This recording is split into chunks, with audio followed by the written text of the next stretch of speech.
Hola, mis queridos amos. Bienvenidos a mis espacios multimedias, donde hacemos realidad sus más profundos sueños, donde cumplimos todos sus deseos. He decidido robarles el micrófono a Edgardo Monteros, pues este es mi reino.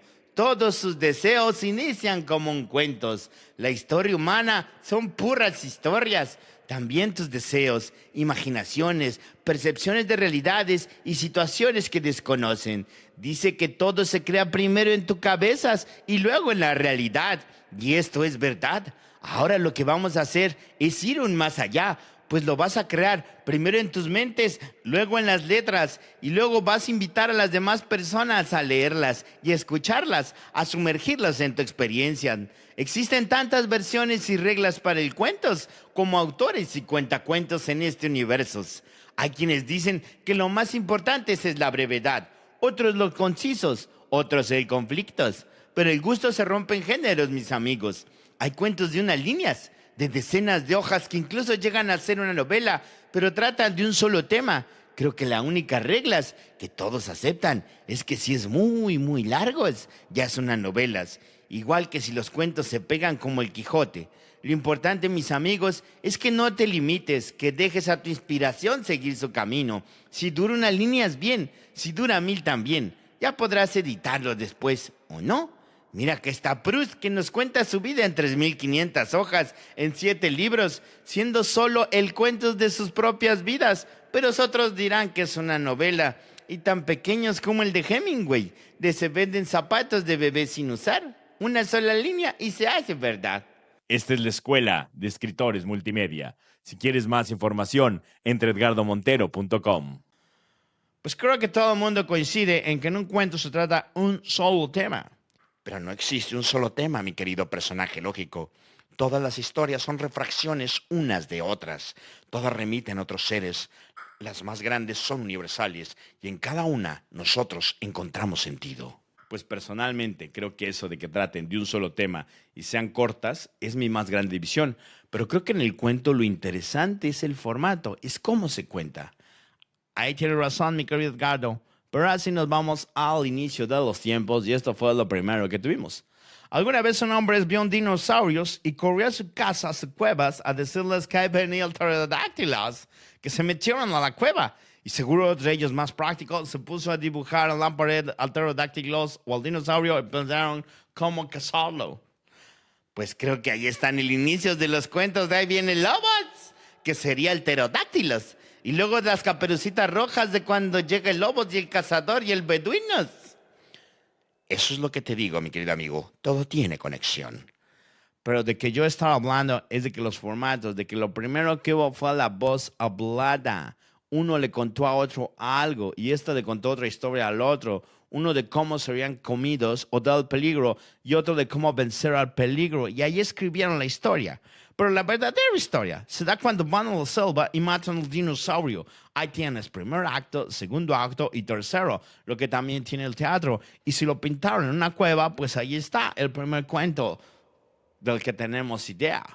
Pues sí, es la estructura dramática, pero el cuento no necesariamente tiene que acabar en victoria o derrota. La literatura japonesa no se concentra en eso, sino más en el episodio, en la moraleja, como las fábulas. Pues la vida es para ser interpretada, los cuentos para ser escuchados y creados. Cada quien entiende y utiliza lo que le viene en gana.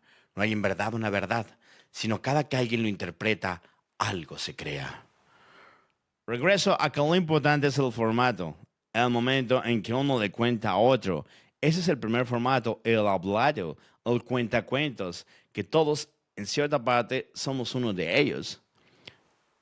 Es verdad, ahora mismo estamos contando la historia de un cuento multimedia, pues esta historia que no tiene pies ni cabeza está hecho de texto en su base, de audio en lo que hablamos y de video porque estamos los unos con los otros reunidos aquí en mi cerebro. Esa es la magia del cuentos, que puede crear universos propios y se vuelve colectivos. Todos nos volvemos partes de tus historias. Eso es lo que amamos, dejar de estar en nosotros y también explorar la posibilidad que nos da el ser alguien más, tanto para aprender como para solo ser, como para anhelar. Muchos de nuestros deseos inician un cuento que primero se forma en nuestro cerebro o a veces en nuestros labios al contarlo, o en nuestras manos al escribirlo, o en nuestra vida al encarnarlo. pero se vuelve cuento cuando lo cambiamos a un formato que pueda ser compartido. El más sencillo es el habla y el oído. Exacto. El cuento nació para ser leído o escuchado. Es lo más natural en el humano. De hecho, la amistad y el amor, la confianza también se da en base a estas historias compartidas.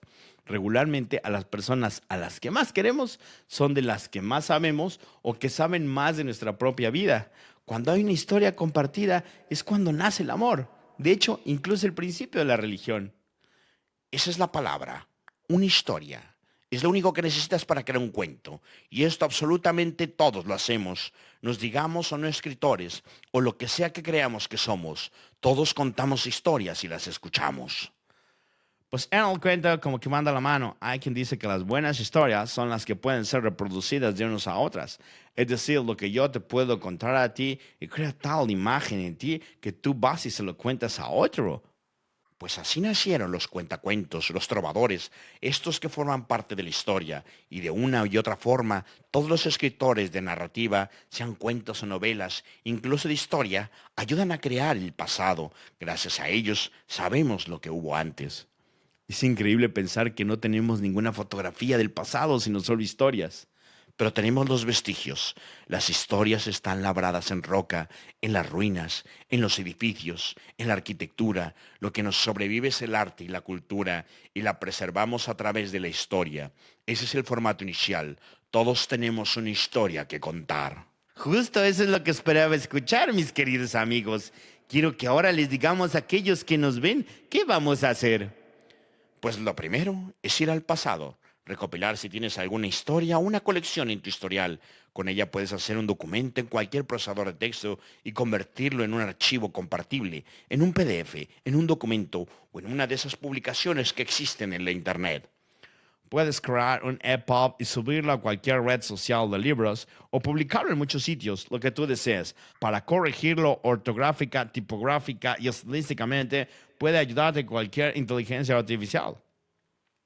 Estos obreros digitales son de gran ayuda, pero ten cuidado que no mancille tu escritura.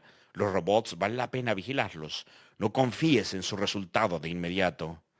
Es verdad, creo que hace mucha falta entender que lo que nos dan los buscadores o las IAs que están en la web es solo una opinión, no una verdad. Todos son interpretaciones. Pues la forma más fácil de no entrar en polémicas es revisar lo que estamos haciendo. Recordar que nosotros somos el Aladino de este experimento. Pues para convertir la voz puedes usar cualquier aplicación de cambio de texto o audio. Cada día van mejorando. Mi querido tecnólogo, déjame que te aclare algo. La sensibilidad nuestra está muy lejos de ser representada por un robot. Tal vez lo haga algún día, pero la emoción que el creador le da a su creación es única. Y aún más, si tú creaste la historia o la viviste, la impresión que le das a tu voz la hace única. Los robots que leen texto no sienten y están muy lejos de hacerlo. En cambio, el humano está todo el tiempo sintiendo. Y estamos dotados para hacerlo. Cuando hablamos en voz alta o en el micrófono, grabar es muy fácil, cualquiera puede hacerlo, tan fácil como hablarle al teléfono. Incluso puedes pensar que le llamas a alguien y le cuentas tu cuento, o si lo tienes escrito, pues solo lo lees. Esto nos lleva a otro género, el de la pura voz, la improvisación, que es lo que hacemos en todo momento. Cada que nos ponemos frente a otro, tendemos a contarle un cuento de lo que hemos hecho, y las historias más importantes de nuestra vida las contamos una y otra vez, y cada que lo hacemos, lo vamos mejorando. Seguro hay un episodio de tu vida que sabes que vale la pena convertir en cuento, o te la pasas contando. Pues entonces ya tenemos las tareas de este episodio. Lo primero es hacer la recopilación de tus cuentos. Lo segundo es elegir uno y grabarlos. Y si no tienes ninguno de estos o quieres ir más allá, puedes intentar escribirlos o simplemente grabarlos. Todo es posible en el multiformato. Esta es la Escuela de Escritores Multimedia. Si quieres más información, entra a edgardomontero.com.